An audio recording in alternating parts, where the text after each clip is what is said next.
Hello and welcome to The Essential Reads. My name is Isaac and my goal is to bring to you a bunch of classic audiobooks in an easy and accessible way. This is a Friday, so we're continuing with a short story. The Monkey's Paw by W. W. Jacobs, and this is part 3. The last part. Let's begin. In a huge new cemetery some 2 miles distant, the old people buried their dead, and came back to a house steeped in shadow and silence. It was all over so quickly that at first they could hardly realize it, and remained in a state of expectation as though of something else to happen. Something else which was to lighten this load too heavy for their old hearts to bear. But the days passed, and expectation gave place to resignation. The hopeless resignation of the old, sometimes miscalled apathy. Sometimes they hardly exchanged a word, for now they had nothing to talk about, and their days were long to weariness. It was about a week after that the old man, waking suddenly in the night, stretched out his hand and found himself alone.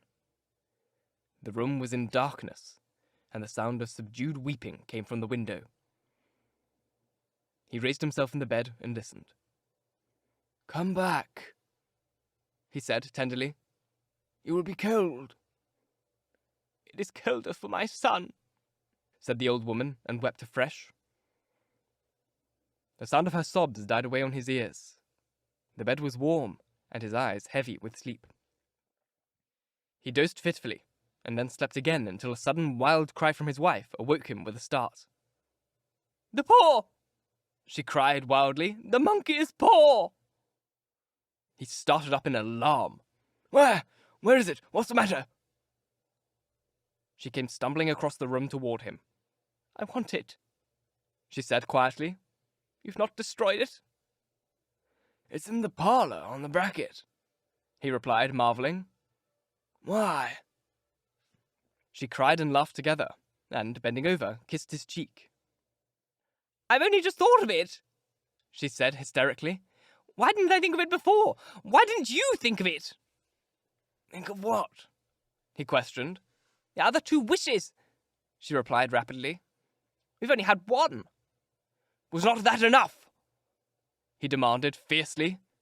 "No," she cried triumphantly. "We'll have one more. Go down and get it quickly and wish our boy alive again." The man sat up in bed and flung the bedclothes from his quaking limbs. "Good God, you are mad!" he cried, aghast. "Get it!" she panted. "Get it quickly and wish! Oh, my boy, my boy!" Her husband struck a match and lit the candle. "Get back to bed," he said unsteadily. "You don't know what you're saying." "We had the first wish granted," said the old woman feverishly. "Why not the second?" "A coincidence," stammered the old man. "Go and get it and wish!" cried his wife, quivering with excitement. The old man turned and regarded her, and his voice shook.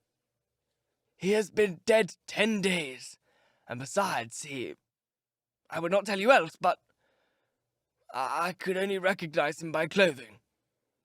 If he was too terrible for you to see then, how now?" "Bring him back!" cried the old woman, and dragged him towards the door. "Do you think I fear the child I have nursed?"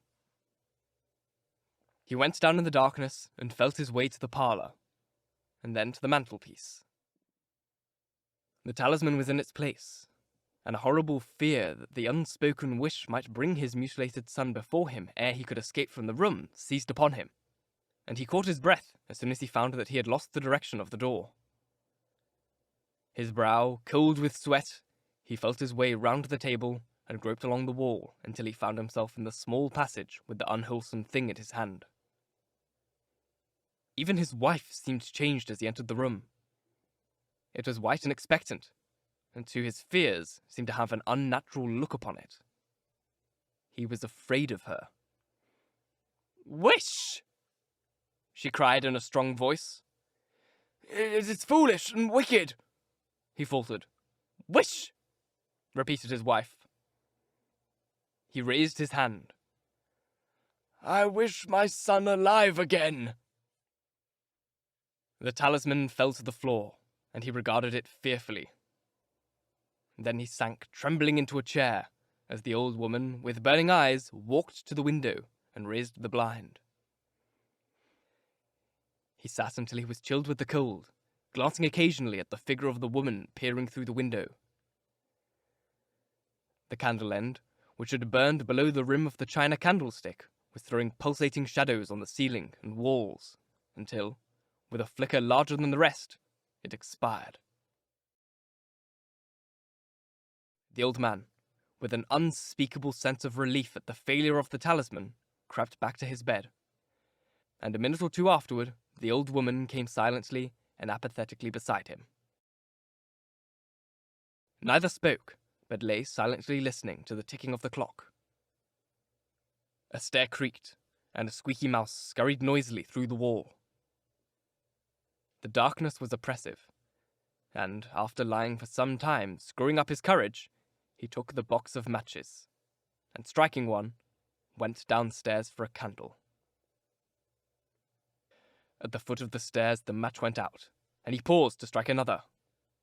And at the same moment, a knock, so quiet and stealthy as to be scarcely audible, sounded on the front door. The matches fell from his hand and spilled in the passage. He stood motionless, his breath suspended until the knock was repeated.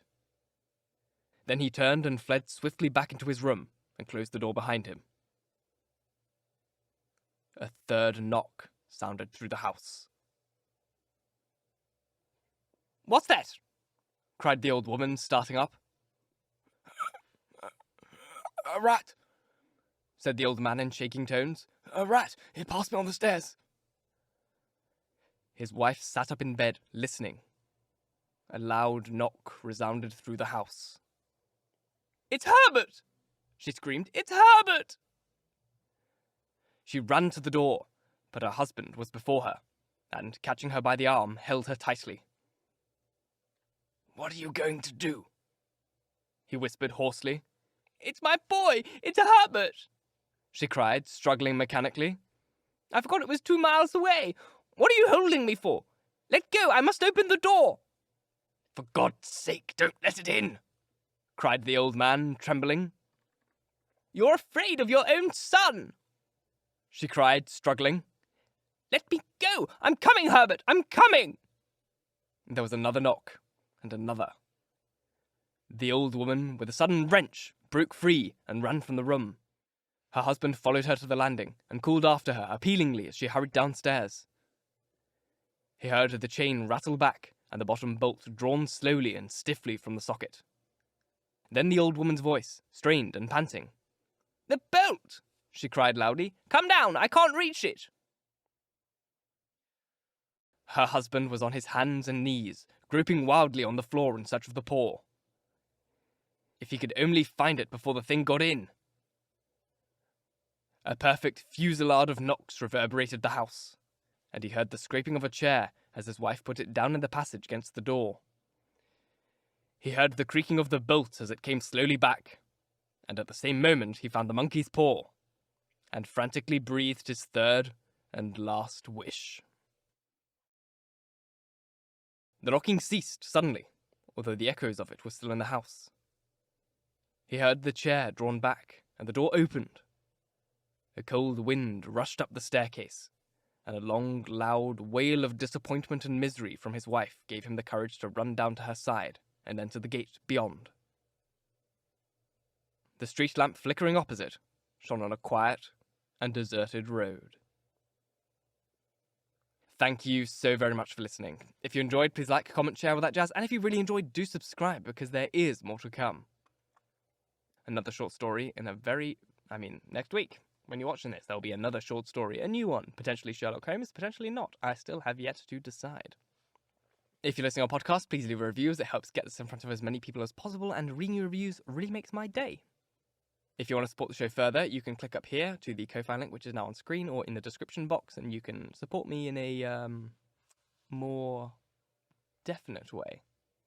I don't get paid for podcast listens, so if anyone out there listening on podcast wants to support the show, sorry, I don't know how to speak unless there are words in front of me. If anyone out there wants to support the show in a more concrete fashion, you can use those links to donate to the show, send me a bit of cash or whatever to show that you like what I'm doing and that you want me to continue and you want me to buy groceries or whatever. Once again, thank you very, very much for listening. And until next time, next week, bye-bye.